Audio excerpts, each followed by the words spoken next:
A 15-year-old, the Premier and a car crash. 11 years on, there are so many questions surrounding what actually happened when Daniel Andrews' car collided with cyclist Ryan Muleman, nearly killing him. Now, a current affair has the bombshell 000 call that Andrews made in the minutes after the crash. Seb Costello joins me. Seb, Daniel Andrews has always claimed the cyclist hit him, but this sounds potentially different on this 000 call.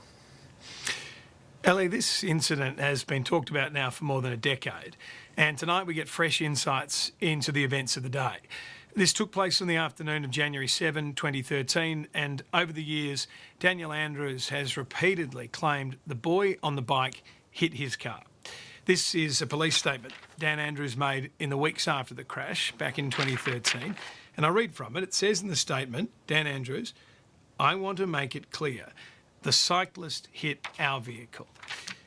Well, this is the 000 call made minutes after the collision, where Daniel Andrews describes in the moment what has taken place.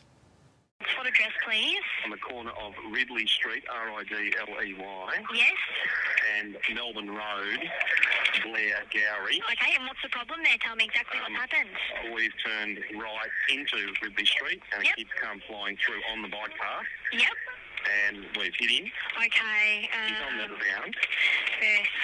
All right, are you with him now? We are with him now. Is there just one person that needs attendance for the ambulance? Just one person. How old is he? He's a teenager. Teenager? I'd say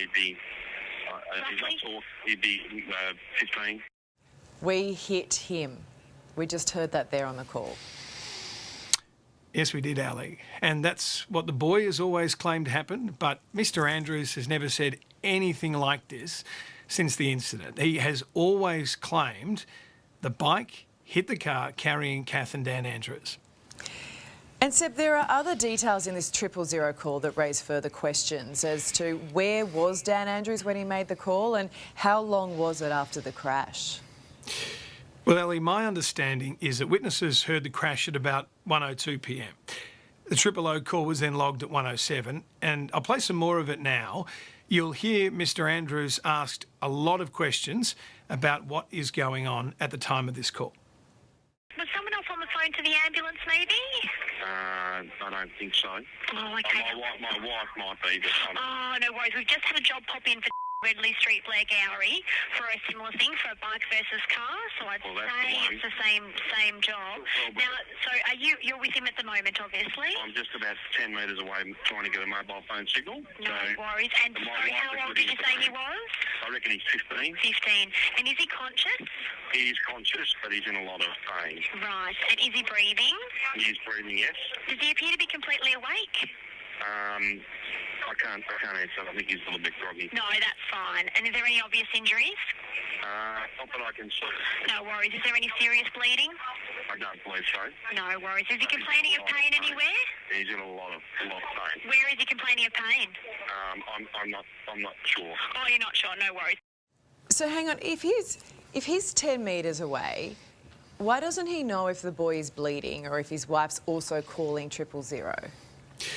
That's a very worthy question for Mr. Andrews. Why doesn't he know for sure if Kath Andrews is on the phone at the same time?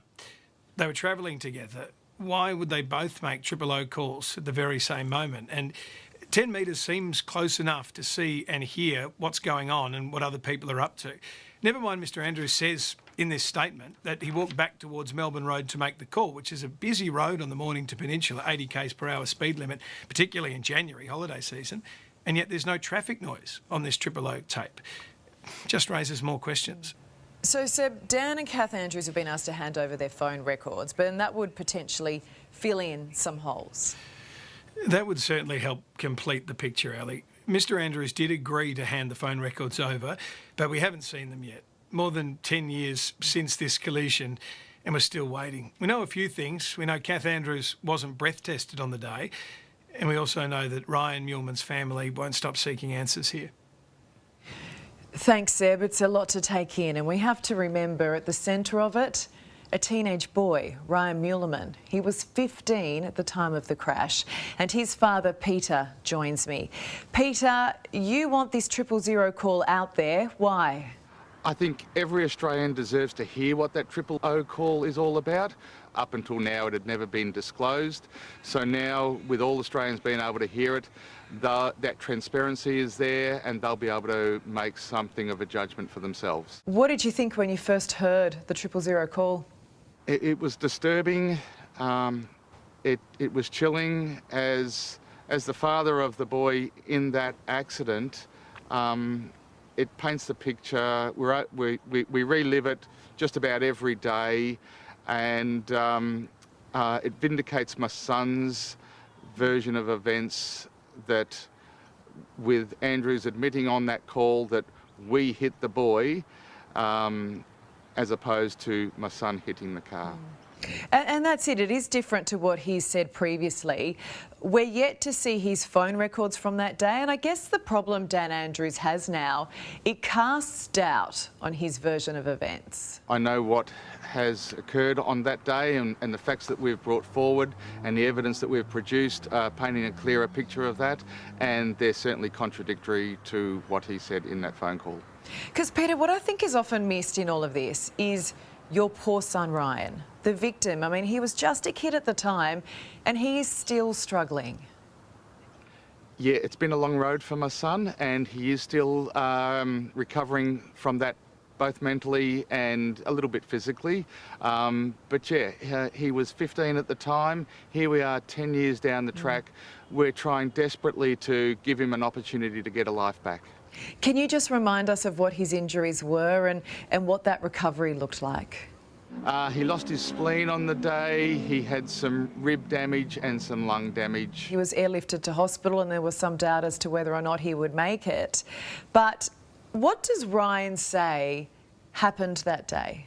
Ryan's version of events has always been that the car hit him and that the car came, in his words, out of nowhere and collected him in the side and sent him into the windscreen and over the back of the car onto the road. Do you know why he was never formally interviewed by police about what happened? No, and that's a really good question. They did not ask my son what happened. They didn't ask the neighbour who heard the screech of tyres what happened. They didn't ask the witness in the car behind of her version of events. Your son wasn't asked for a statement. Catherine Andrews, who claims she was the one driving at the time, wasn't breathalyzed, and it's why so many years on from this accident, so many questions are still being asked. We're really asking Victoria Police to reopen that investigation in the light of the new evidence and new facts. I know your number one job has always been to protect your son Ryan. I don't think people really understand exactly what he has gone through since that accident. It's affected him greatly. It's taken away 10 years of his life, and it's putting him into a shell and into a dark place for the last decade. But to have him see all these people around him fighting for him to get some truth there, to get some justice for him, has really strengthened him as well. If we want this sorted once and for all, we need complete transparency from all involved. We really appreciate your time, Peter, and please send Ryan our love. Thank you, will do. And this recording certainly raises questions that Daniel Andrews surely will need to answer at some point. We tried to contact him to give him that opportunity this afternoon. We reached out via email, but we've had no responses yet. Stay up to date on Bike Boy Scandal socials and YouTube channel. Please comment, share, and if you would like to support Ryan, please make a donation to the Justice Fund.